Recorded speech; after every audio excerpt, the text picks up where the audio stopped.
은혜와 진리와 사랑이 충만하신 하나님 아버지, 오늘도 저희들 주님 앞에 모여서 주님께 경배를 드리고 또 하나님의 말씀을 공부하고 또 형제 자매들과 교제를 나눌 수 있도록 인도해 주셔서 감사드립니다. 주님의 말씀이 저희들에게 힘이 되게 해주시고 또 저희들이 주님의 말씀을 통해서 더욱더 영적으로 성장해 나가서 주님께 영광과 또 기쁨을 돌려드릴 수 있는 자녀들 될 수 있도록 인도해 주시기 원합니다. 주님, 지금은 시작하는 시간이 오니 마치는 시간까지 주님께서 함께해 주시고 오직 주님께서만 영광 받으시기 원합니다. 감사드리며 우리 주 예수 그리스도 이름으로 기도드렸습니다. 아멘. 프린트물을 보시면 지금 4과를 저 뒤에 나눠드렸습니다. 근데 저희가 3과를 사실은 반만 나갔습니다. 그래서 3과 프린트물이 있으신 분들은 보셔도 되고 없으신 분들은 성경 구절을 많이 찾지는 않으니까 그냥 4과 프린트물 앞에 놓고 들으셔도 됩니다. 3과 프린트물 갖고 오신 분들은 이제 11번을 볼 차례입니다. 뒷페이지에. 그래서 이제 원본은 얼마나 중요한가에 대해서 좀 생각해 보도록 하겠습니다. 저희가 이제 거의 첫 시간에 이제 말씀드린 것들이 있었죠. 학자들이 이제 성경에 어떤 등급을 정해놓고 가르치고 있어요. 그래서 마치 성경에 어떤 등급이 있는 것처럼 가르치는데 이 학자들이 가르치는 것이 왜 이제 우리에게 의미가 있냐면, 그러니까 이제 좋은 의미가 아니라 부정적인 의미가 있냐면, 어쨌든 간에 지금 이날에 많은 교회들이 있고 또 많은 사역자들이 있어요. 목사라고 불리던 뭐라고 불리던 간에 사역자들이 있는데 그 사람들이 성경을 가르치고 있죠. 그분들이. 근데 그분들이 결국에는 이 신학자들에게 성경을 배운다는 거죠. 그래서 신학교에서는 우리나라의 대부분의 신학교들은 다 포함된다고 보시면 돼요. 대부분의 신학교에선 성경이 마치 등급이 있는 것처럼 가르쳐요. 어떤 등급이냐면 제가 첫 시간에 말씀드렸죠. 예를 들면 원본이 1등급이에요. 원본이 가장 중요하고 그 원본을 베껴 쓴 것이 복사본이겠죠. 근데 이제 손으로 베껴 쓰기 때문에 필사본이라고 부릅니다. 필사본. 그래서 원본이 1등급이고 2등급이 필사본. 3등급은 무엇이냐면 그 필사본들을 짜집기해서 하나의 성경으로 만든 것이 있어요. 그것이 바로 원문이라고 부릅니다.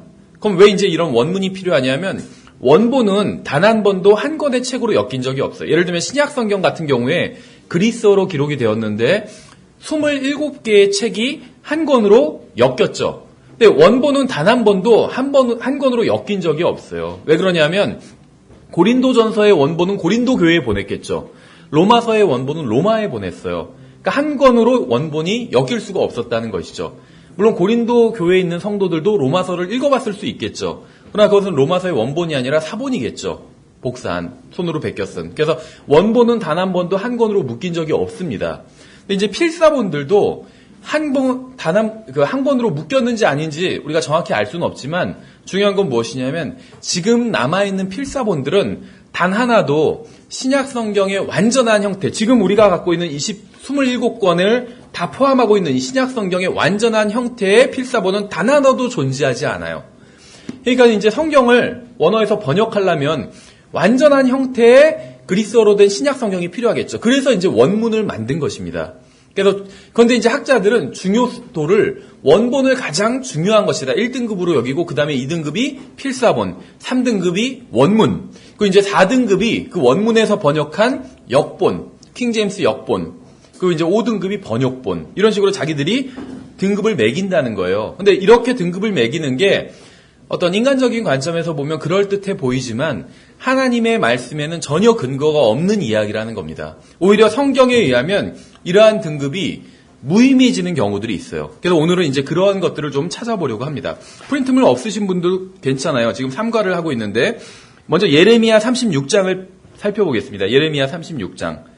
우리가 무엇인가를 이제 중요하게 여기고, 그렇죠, 살면서.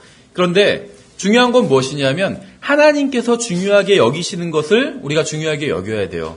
하나님께서 중요하지 않다고 그러는데 우리는 중요하다고 그러고, 하나님께서는 하찮은 것이라고 그러는데 우리는 또 그걸 중요하게 여기고, 예를 들면 하나님께서는 중요하다고 그러는데 우리는 그걸 하찮은 것으로 여기고, 그러면은 잘못된 것이겠죠. 근데 불행하게도 정말 많은 그리스도인들이 하나님께서 어떤 가중치를 두시는 것과는 반대로 가중치를 두면서 살아가고 있습니다. 하나님께서는 가중치를 두시는 건 영혼에 대한 것이죠. 또 영적인 것이에요. 근데 그리스도인들이 가중치를 두는 건 저를 포함해서 영적인 것이 아니라 육신적인 것에 가중치를 많이 둔다는 것이죠. 그렇죠. 성경도 마찬가지입니다. 하나님께서 중요하시게 여기시는, 학자들은 원본이 가장 중요하고 필사본, 베껴 쓴 복사본은 원본보다 덜 중요하다 이렇게 얘기를 해요. 우리가 생각할 때는 어느 정도 일리가 있죠. 원본이 가장 중요할 것 같고 필사본, 베껴 쓴 거는 그거보다 덜 중요한 것 같아요. 그렇지만 성경에서 무엇이라고 말씀하시는지가 중요하다는 거죠. 먼저 예레미야서 36장을 보시면 36장 1절, 2절, 4절 이렇게 한번 보겠습니다. 1절부터 보시면 유다 왕 요시아의 아들 여호야김의 제4년에 주로부터 이 말씀이 예레미야에게 임하니라. 그래서 이제 예레미야서가 기록된 이제 배경입니다. 어떤 특정한 시대에 하나님께서 예레미야에게 말씀을 주셨어요. 이것을 예레미야가 기록해서 예레미야서를 기록한 것이죠. 이르시되 너는 두루마리 책을 가져다가 내가 내게 말하던 날로부터 곧 요시아 시대로부터 이날까지 이스라엘과 유다와 모든 민족들을 향하여 내가 내게 이른 모든 말을 그 안에 기록하라. 이에 예레미야가 네리야의 아들 바룩을 부르매 바룩이 주께서 예레미야에게 말씀하신 그분의 모든 말씀을 그의 입에서 받아 두루마리 책에 기록하니라. 그러니까 예레미야서를 기록한 사람이 나오죠. 바룩이라는 사람이 기록을 했네요. 근데 이제 예레미야서의 내용 자체는 하나님께서 예레미야에게 주신 것이었죠. 예레미야가 이것을 구술을 하니까 바룩이라는 사람이 기록을 했습니다. 예레미야서에 어떤 기록 배경이 나와 있는 것이에요. 그런데 이제 문제가 생기죠. 20절부터 23절을 보겠습니다. 이 예레미야서 기록한 하나님의 말씀에 대해서 이제 일종의 예언이 담겨 있잖아요. 그래서 여기에 대해서 그 당시에 이제 통치자 왕이 관심을 갖고 있었습니다. 근데 이제 불행하게도 이 왕에 대해서 안 좋은 이야기들이 기록되어 있었어요.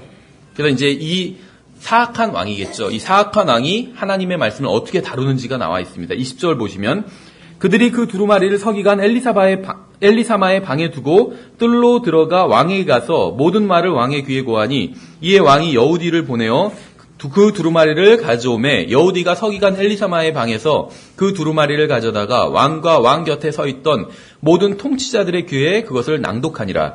이제 왕은 9월에 겨울집에 앉아있고 왕 앞에는 불타는 화로에 불이 있더라. 여우디가 서너 쪽을 낭독했을 때 그가 펜칼로 그것을 찢어 화로 위에 있던 불에 던져서 마침내 그 두루마리 전부를 화로 위에 불에서 소멸시켰더라. 그러니까 예레미야서, 이때까지 기록된 예레미야서 이제 전체가 아니라 사실 36장까지의 내용이겠죠.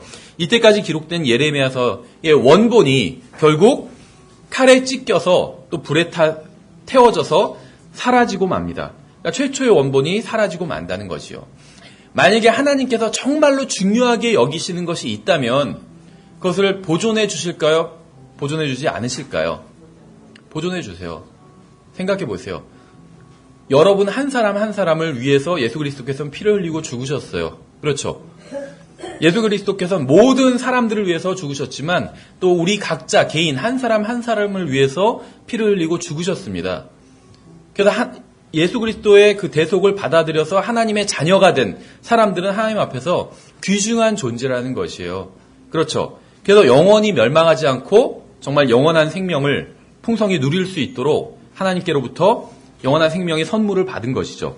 그래서 하나님께서는 구원받은 우리 모든 사람들을 한 사람 한 사람 다 지켜주십니다. 왜냐하면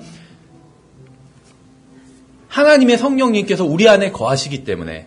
그래서 우리는 소중한 존재가 된 것이 하나님의 눈앞에서. 그렇죠. 그리고 우리는 그리스도 안으로 들어와 있고 그리스도께서는 우리 안에 들어와 계시고, 그러니까 하나님 앞에서 우리 자신으로 인해서가 아니라 예수 그리스도로 인해서 우리는 소중한 존재가 되었다는 것이죠. 그래서 하나님께서 우리를 보존해 주시는 것이에요. 그렇죠. 그런데 하나님께서 최초의 원본도 중요하게 여기셨다면 보존을 해 주셨을 것입니다. 하나님께서 이것이 칼에 찢기고 또 불에 태워져서 사라져도 전혀 상관이 없기 때문에 보존해 주지 않으신 것이요. 당연한 이야기겠죠. 그래서 하나님께서는 성경을 보존하시겠다는 약속은 하셨어요. 시편 12편 7절에 나와 있죠. 하나님께서는 자신의 말씀들을 보존하신다고 약속하셨지만 최초의 원본을 보존하신다고 약속하신 적은 없다는 겁니다. 그래서 학자들은 최초의 원본이 굉장히 중요하다 이렇게 얘기를 하지만 물론 최초의 원본이 중요하지 않다는 건 아니에요. 중요할 겁니다. 그러나 하나님께서는 그 최초의 원본이 보존할 만큼 중요하다고 말씀하신 적은 없다는 거예요. 하나님께서는 성경을 보존하신다고 그랬지 최초의 원본을 보존하신다고 말씀하신 적이 없다는 겁니다. 왜 그럴까요? 최초의 원본이 없어지면 두 번째의 원본을 만들면 되기 때문에. 생각해 보세요. 우리가 어떤 한 권의 책이 있어요. 그런데 그걸 썼는데 원고가 그거 하나밖에 없어요. 그게 사라졌다면 똑같은 걸 만들 수 있을까요? 못 만들 것 같아요, 저는. 똑같은 걸. 하나님이라면 만드실 수 있겠죠. 하나님은 원본이 사라져도 다시 원본과 동일한 복사본을 만드실 수가 있어요. 왜 그럴까요? 하나님은 그 원본의 내용을 기억하고 계시기 때문에. 하나님은 원본과 동일한 복사본을 만들어질 수 있다는 거예요. 만약에 원본도 하나님께서 만드신 것이고 복사본도 하나님께서 만드신 것이라면 그 가치를 동일하다고 얘기할 수가 있겠죠. 왜냐하면 그 원본은 하나의 도구에 불과합니다. 그 원본 안에 들어있는 하나님의 말씀, 그것이 중요한 것이죠. 복사본 안에 들어있는 하나님의 말씀, 그것이 중요한 것이에요. 원본을 기록한 그 종이 자체에 어떤 대단한 능력이 있는 것이 아니라는 거예요. 그 안에 들어있는 하나님의 말씀이 능력이 있는 것이지. 복사본도 마찬가지죠. 복사본 종이 자체가 중요한 게 아니라 그 안에 들어있는 하나님의 말씀이 중요하다는 것이죠. 하나님께서는 원본의 내용을 자신이 모두 다 알고 계셨어요. 왜냐하면 그 원본의 기록자는 예레미야 아니면 바룩이었지만 원본의 저자는 하나님이시기 때문에 하나님께서 원본의 내용을 모두 다 알고 계셨기 때문에 복사본을 똑같이 만드실 수가 있었습니다. 그럼 원본과 복사본의 가치가 같아진다는 것이죠. 이런 경우가 성경에 이제 몇 번 나옵니다. 그 중에 하나가 이 예레미야서고 우리가 다음에 또 다른 구절도 한번 찾아볼게요. 그래서 예레미야 36장을 우리가 23절까지 봤죠. 27절에 보시면 이제 첫 번째 원본은 사라지고 없어요. 하나님께서는 전혀 그것을 문제시 삼지 않고 계시죠. 27절에 보시면 왕이 그 두루마리 곧 바룩이 예레미야 입에서 받아 기록한 말씀들을 태운 뒤에 예레미야서 원본이 사라진 거죠. 그때 주의 말씀이 예레미야에게 임하니라. 이르시되 너는 다시 다른 두루마리를 가져다가 유다 왕 여호야김이 태운 첫 두루마리에 있던 이전의 모든 말을 거기에 기록하고 32절에 이에 예레미야가 다른 두루마리를 가져다가 네리야의 아들 서기관 바룩에게 주니 그가 유다 왕 여호야김의 불에 태운 그 책의 모든 말씀을 예레미야의 입에서 받아 그 안에 기록하고 그것들 외에 그와 같은 말씀들을 거기에 많이 더하였더라. 그 이후의 내용을 또 추가한 것이죠. 이렇게 해서 최초의 원본을 대신할 둘째 원본이 탄생하게 됩니다. 하나님께서 둘째 원본도 최초의 원본과 동일하게 영감으로 주셨음은 의심할 여지가 없겠죠. 그러니까 둘째 원본이라고 우리가 부르지만 이것은 어떤 의미에서는 사본인 거예요. 그렇죠. 처음에 주셨던 그 원본의 사본입니다. 그런데 학자들은 원본만 영감받았다 이렇게 얘기를 해요. 그러나 실제로는 최초의 원본이 영감받은 것은 당연한 것이고 둘째 지금 원본, 이 사본도 당연히 영감을 받았겠죠. 그건 너무나도 당연하겠죠.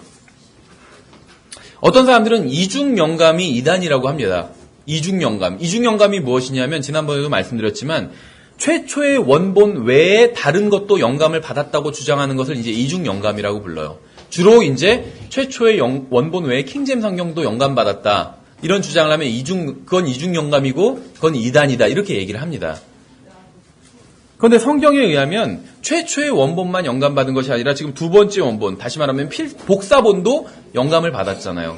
학자들은 이것도 이중 영감이라고 부르겠죠.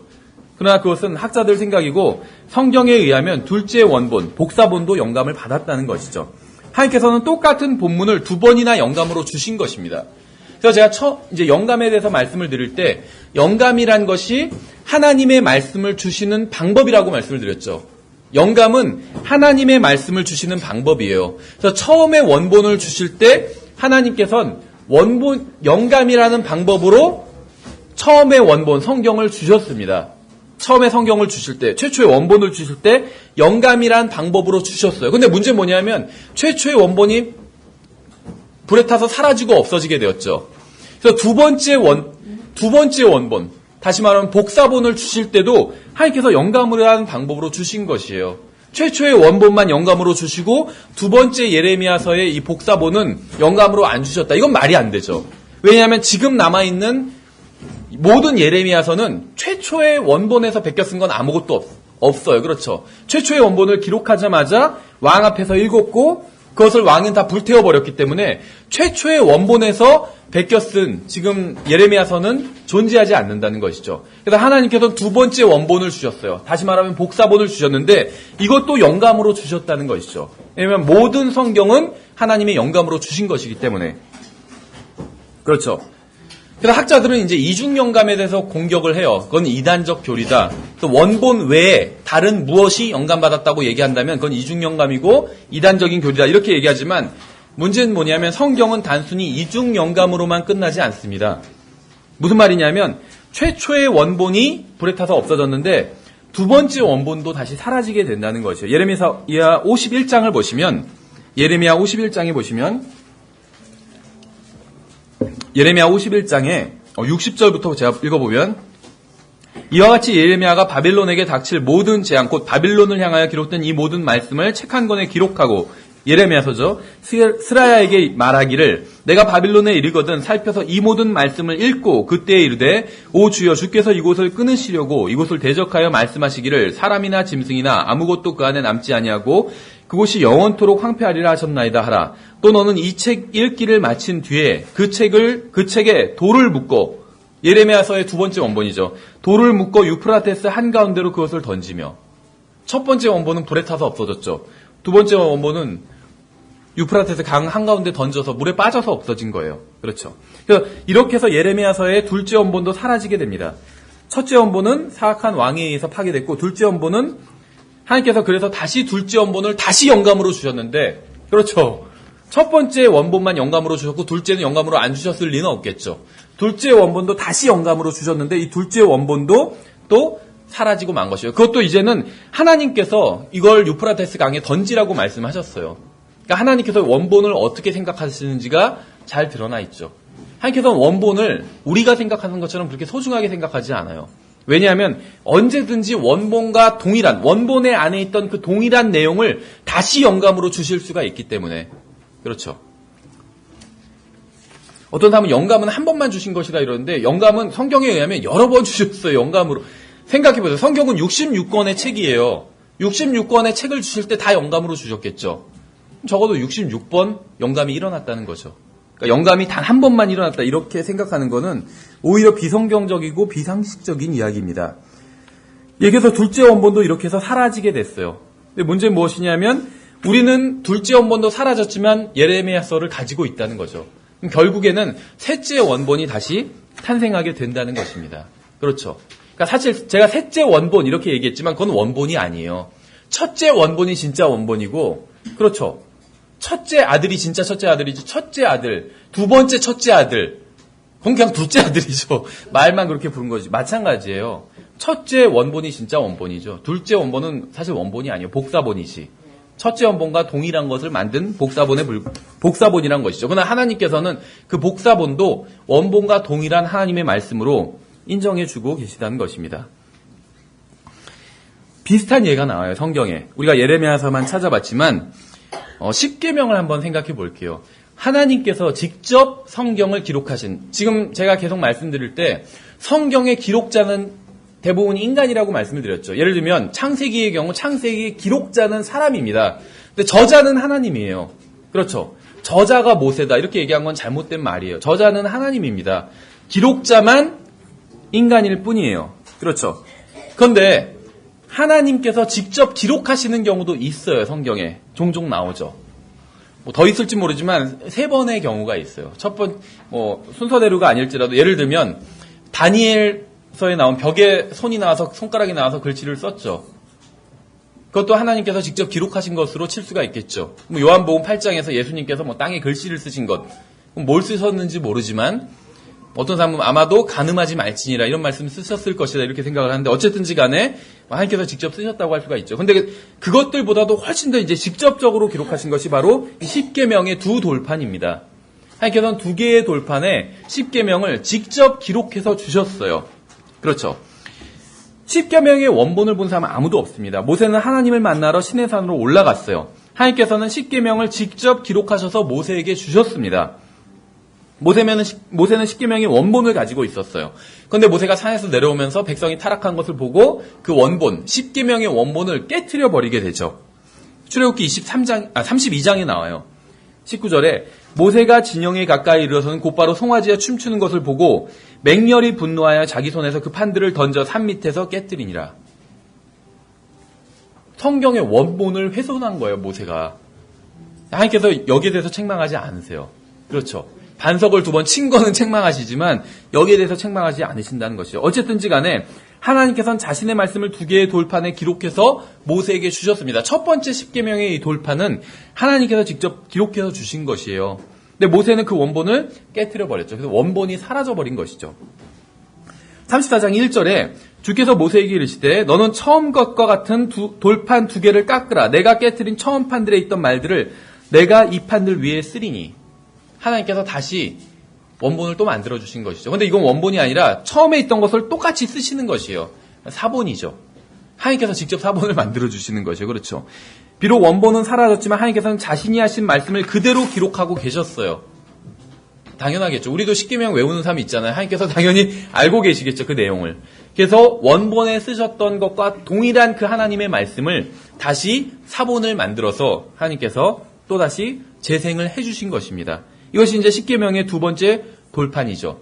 첫 번째 돌판과 정확히 일치하는 내용을 담고 있었습니다. 왜냐하면 하나님께서 자신의 말씀을 보존하셨기 때문에 첫 번째 돌판과 똑같은 걸 만드시진 않았어요. 그렇죠? 첫 번째 돌판은 사라져버렸어요. 근데 첫 번째 돌판과 뭐 똑같은 모양이다. 돌에도 막 무늬가 있잖아요. 그렇죠. 그 무늬까지 똑같았다. 그런 말은 없어요. 다만 그 돌판 안에 있는 내용이 하나님의 말씀, 그 돌판 안에는 하나님의 십계명이라는 하나님의 말씀이 있었는데 그것과 동일한 하나님의 말씀이 2번째 돌판에 있었다는 것이요. 이것이 바로 보존이죠. 동일한 하나님의 말씀이 똑같이 그 재료가 똑같았다는 것도 아니고 문자가 똑같았다는 것도 아니에요. 보존된다는 것은. 그렇죠. 최초의 원본 안에 있는 하나님의 말씀이 지금 우리가 가지고 있는 킹제임스 성경 안에 동일하게 보존되어 있습니다. 문자가 같다는 것이 아니에요. 문자는 달라요. 하나님의 말씀이 같다는 것이에요. 그 안에 있는 하나님의 말씀이. 이게 굉장히 중요해요. 하나님께서는 어떤 언어를 보존하시겠다고 하신 적이 없어요. 히브리어를 보존하시겠다, 그리스어를 보존하시겠다 이렇게 말씀하신 적이 없어요. 문자에 대한 약속은 없다는 거죠. 어떤 언어에 대한. 하나님께서는 하나님의 말씀을 보존하시겠다고 했어요. 최초의 원본 안에 있는 그 하나님의 말씀을 지금 우리가 갖고 있는 킹제임스 성경 안에 그대로 보존해 주셨다는 것이죠. 그래서 우리가 예레미야서에서 본 것처럼 예레미야서에서는 결국 원본이 3개가 됐었죠. 여기서도 십계명도 마찬가지예요. 첫째 원본이 사라져도 하나님께는 전혀 문제가 없었다는 겁니다. 왜냐하면 동일한 원본을 하나님께서는 만드실 수가 있기 때문에.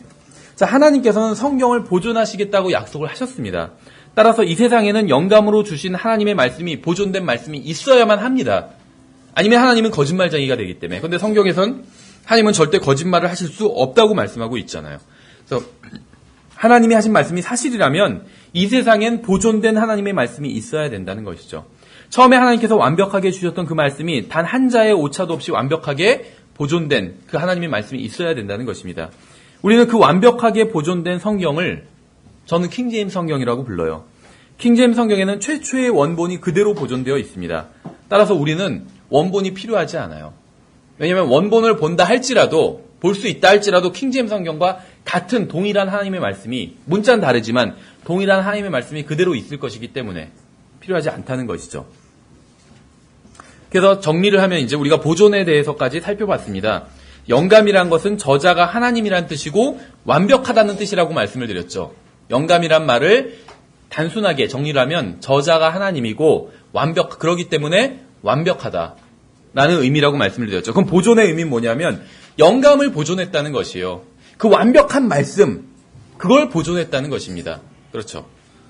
그래서 영감과 보존은 서로 뗄래야 뗄 수가 없어요. 하나님께서는 처음에 영감으로 성경을 주셨다. 이 말은 성경을 완벽하게 주셨다. 이 말이고 보존해 주셨다. 그것은 완벽한 그 형태로 보존해 주셨다. 언어를 보존해 주셨다는 게 아니에요. 히브리어, 헬라어, 그리스어 이런 언어를 보존해 주셨다는 게 아니라 하나님의 말씀을 완벽하게 보존해 주셨다는 것이요. 그렇죠. 그래서 이것은 히브리어나 그리스어에서 영어로 언어가 바뀌어도 전혀 상관은 없어요. 심지어 한국어로 바뀌어도 상관이 없어요. 한글 성경 중에 킹제임스 성경과 일치하는 것들은 다 하나님의 말씀이에요. 일치하지 않는 건 하나님의 말씀이 아니에요. 변개된 것이고. 그렇죠. 그래서 지금 사과 프린트문을 나눠드렸는데 이제 사과를 보도록 하겠습니다. 오늘 다 나가진 못하겠지만 다음 시간에 계속 이어서 하겠습니다. 사과를 보시면 이제 원본과 번역본의 관계에 대해서 우리가 좀 더 이제 보충적으로 살펴보도록 하겠습니다. 원본과 번역본, 이것의 관계에 대해서 성경은 무엇이라고 말씀하고 있고, 또 이제 어떤 게 더 뛰어나다고 말씀하고 있는지. 항상 하나님께서도 내 생각은 너희 생각과 다르다고 말씀하셨잖아요. 사람들이 생각하는 것과 하나님께서 생각하시는 것이 다른 경우가 너무나도 많이 있어요. 그렇죠. 구원에 대해서도 사람들은 어떤 의로운 행위를 해야지 구원받는다고 생각하는데 하나님은 반대였죠. 그것이 없이 오직 하나님께서 해주신 일, 그것을 믿으면, 믿음만으로, 아무런 행위가 없어도 믿음만으로 구원받을 수 있다. 이렇게 말씀하셨어요. 구원에 대해서뿐만 아니라 이 원본과 번역본, 이 성경에 대해서도 사람들이 생각하는 것과 하나님께서 생각하시는 것이 굉장히 다릅니다. 사람들은 원본이 훨씬 더 뛰어날 것이다. 번역본보단 이렇게 생각을 합니다. 과연 그런지 우리가 좀 성경을 통해서 이제 살펴보도록 하겠습니다. 성경에서는 이제 몇 번에 걸쳐서 이제 그 하나님의 말씀을 번역하는 장면들이 나와요. 번역하는. 이제 물론 이제 이것이 구술한 거기 때문에 이제 통역이라고 볼 수가 있겠죠. 이제 가장 대표적인 장면이 이제 창세기 42장부터 45장에 나옵니다. 창세기 42장에 보시면 창세기 42장에 보시면 23절에 요셉이 통역자를 통해 그들에게 말하였으므로 그들이 요셉이 자기들의 말을 알아듣는 줄을 알지 못하였더라. 이렇게 말씀하고 있어요. 아마 배경은 잘 아실 겁니다. 정리를 하면 요셉이 이집트어로 말을 했습니다. 그렇죠. 요셉은 이 당시에 이집트의 통치자였기 때문에 이집트어로 말을 했어요. 이집트인 통역사가 히브리어로 말을 했습니다. 모세는 히브리어로 이것을 기록을 했습니다. 그러니까 모세가 성경을 기록한 것, 창세기 42장 23절은 처음에 모세가 기록할 때는 히브리어로 기록을 했어요. 그러나 이 요셉이 한 말들, 42장부터 45장에 보면 요셉이 많은 말을 하는데 요셉이 한 말들은 다 처음엔 이집트어로 했다는 것이죠. 그럼 여기서 하나님께서는 누구에게 영감을 주셨을까요? 요셉이 영감을 받았을까요? 아니면 통역사가 영감을 받았을까요? 아니면 모세가 영감을 받았을까요? 학자들은 당연히 성경을 기록한 모세가 영감을 받았다고 주장을 합니다. 근데 이제 그렇게 주장을 하면 문제가 생겨요. 학자들은 단어 하나까지 정확한 번역본은 존재하지 않는다고 합니다. 생각해보세요. 학자들은 히브리어로 성경을 기록한 모세가 영감받았다고 주장을 해요. 그렇죠. 요셉이나 통역자나 모세, 이 세 사람 중에 한 명이 누가 영감받았느냐 이렇게 물으면 당연히 모세가 영감받았다 이렇게 이야기를 합니다. 그런데 문제가 뭐냐면 학자들은 이제 그런 주장만 하는 것이 아니라 또 다른 주장을 하는데 뭐냐면 정확한 단어 하나까지도 정확한 번역본은 존재하지 않는다 이렇게 얘기를 해요. 만약에 단어 하나까지도 정확한 번역본이 가능하다면 그럼 원본과 동일한 권위를 지닌 번역본이 있어야 되는 것이잖아요. 그렇죠. 근데 학자들은 그러한 것의 존재를 부인하고 있어요. 그렇기 때문에 단어 하나까지 정확히 번역하는 것은 단어 하나까지 정확히 번역된 그런 번역본은 존재하지 않는다. 이렇게 주장을 해요. 그렇다면 창세기 42장에 기록된 말은 이집트어에서 히브리어로 번역된 것이기 때문에 단어 하나까지 맞는 것은 아니란 말이 된다는 것이죠. 그러니까 자신들이 주장하는 것 자체가 모순을 일으키게 된다는 것입니다. 즉 창세기 42장에 기록된 것은 요셉이 말한 것과 100% 일치하는 것은 아니라는 것이 돼버린다는 것이죠.